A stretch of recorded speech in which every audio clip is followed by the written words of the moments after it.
আসসালামু আলাইকুম viewers, welcome back to my channel yummy food কালেকশনের আজকে পর্বে দেখাবো খোসা সহ কাঁচা আমের টক ঝাল মিষ্টি আচার। আর যেটা কিনা আপনারা রোদে দেওয়ার ঝামেলা ছাড়াই প্রায় 1 বছর ধরে এটাকে সংরক্ষণ করে খেতে পারবেন।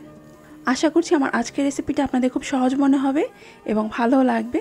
ভালো লাগলে ভিডিওটি লাইক দিয়ে সেই সাথে কমেন্টস করে জানাবেন যে আপনাদের কেমন লেগেছে। আর যারা ফেসবুক থেকে আমার ভিডিওটি দেখছেন প্লিজ আমার ফেসবুক পেজে একটি লাইক দিয়ে দেবেন। তো চলুন কি করে আমি মজাদার আচারটি তৈরি করেছি সেটা এখন দেখিয়ে দিই। আজকের আচারগুলো তৈরি করার জন্য আমি এখানে প্রায় 1 কেজি পরিমাণে কাঁচা আম নিয়েছি।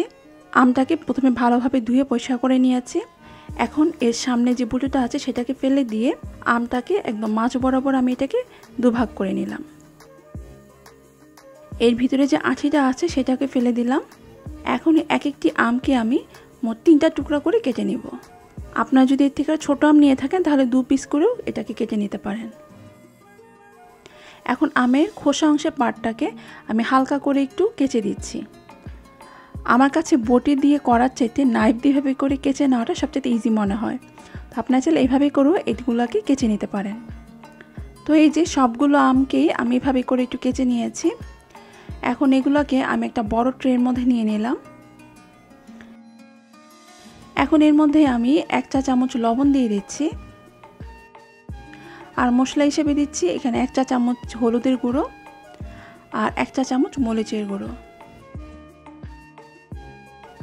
এখন মশলার সাথে আমটাকে ভালো করে মাখিয়ে নিচ্ছি।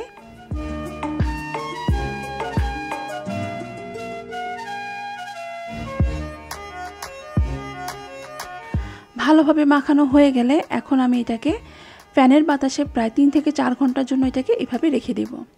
আর আপনাদের কাছে যদি রোদ্রের ব্যবস্থা থাকে তাহলে আপনারা প্রায় 2 ঘন্টার জন্য এটাকে রোদ্রে দিয়ে রাখবেন। এতে করে মশলাটা আমের ভিতরে ভালোভাবে ঢুকবে এবং এর এক্সট্রা পানিটাও শুকিয়ে যাবে।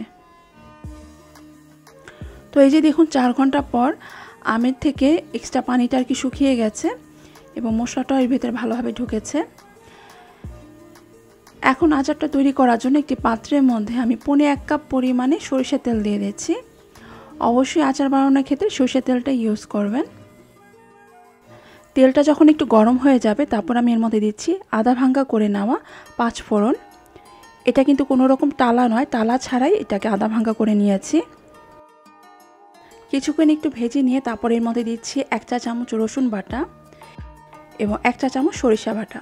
আমি এখানে হলুদ এবং কালো দুটো সরিষাকে একসাথে করে বেটে নিয়েছি। এখন এগুলোকে কিছুক্ষণ একটু ভেজে নিয়ে তারপর সেই মশলা মাখানো আমগুলো এর মধ্যে দিয়ে দিচ্ছি।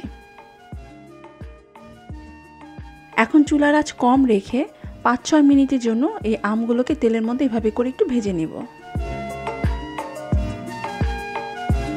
5-6 মিনিট পর যখন আমগুলো তেলের মধ্যে একটু ভাজা হবে এবং সেই সাথে আমের কালারটা একটু চেঞ্জ হয়ে যাবে তারপর আমি এর মধ্যে দিচ্ছি 1 কাপ পরিমাণে চিনি আর সেই সাথে সাদা ভিনেগার দিচ্ছি 1/4 কাপ পরিমাণ। এখন সব কিছু মিক্স করে নিচ্ছি। আচারটা তৈরি করার ক্ষেত্রে আমি কোনো রকম ঢাকছি না, এটা ঢাকনা ছাড়াই রান্না করে নেব। কেননা ঢাকনা দিয়ে ঢাকলে ঢাকনার মধ্যে যে ঘাম হয় সেই ঘামটা আচারের মধ্যে পড়লে আচারটা আবার তাড়াতাড়ি নষ্ট হয়ে যাওয়ার সম্ভাবনা থাকে। আমি চুলার আঁচ কম রেখে প্রায় 20 মিনিটের মতো এই আমটাকে এভাবে করে রান্না করে নিয়েছি। যখন দেখা যাবে যে আমের কালারটা একদম একটু স্বচ্ছ টাইপের হয়ে এসেছে তো সে পর্যায়ে আমি এর মধ্যে দিয়ে দিচ্ছি 1 টেবিল চামচ চিলি ফ্লেক্স। আরও 5 মিনিটের মতো আমি আমটাকে রান্না করে নিব। আর 5 মিনিট পর এই দেখুন আমের কালারটা আরও স্বচ্ছ হয়ে এসেছে। আপনি চাইলে স্প্যাচুলা দিয়ে এভাবে করে একটু চেক করে দেখতে পারেন। এই দেখুন আমটা কিন্তু এখন নরম হয়ে গিয়েছে, মানে এটা ভালোভাবে সিদ্ধ হয়েছে। তো এই তো আমার এখন আচার রেডি। তো আমি এখন এটাকে চুলার মধ্যেই এভাবে করেই ঢাকনা ছাড়াই রেখে দিব, এটা পুরোপুরি রুম টেম্পারেচারে ঠান্ডা হওয়া পর্যন্ত। আর যখন এটা রুম টেম্পারেচার পুরোপুরি ঠান্ডা হয়ে যাবে তারপর একটি পরিষ্কার কাচের বয়মের মধ্যে, শুকনো বয়ম হতে হবে, শুকনো বয়মের মধ্যে এই আমটাকে সংরক্ষণ করা যাবে প্রায় 1 বছরের মতো। সো দেখলেনই তো কত সহজেই তৈরি করে নেওয়া যায় কাঁচা আমের টক মিষ্টি ঝাল আচার। আশা করছি আমার আজকের রেসিপিটা আপনাদের সহজ মনে হয়েছে। আর রেসিপিটা আপনাদের কেমন লাগলো তা কিন্তু কমেন্ট সেকশন অবশ্যই জানাবেন। ভালো লাগলে যারা এখনও আমার চ্যানেলটি সাবস্ক্রাইব করেননি প্লিজ আমার চ্যানেলটি সাবস্ক্রাইব করে নেবেন। আজকের মতো তাহলে বিদায় নিচ্ছি। সবাই খুব ভালো থাকবেন। আল্লাহ হাফেজ।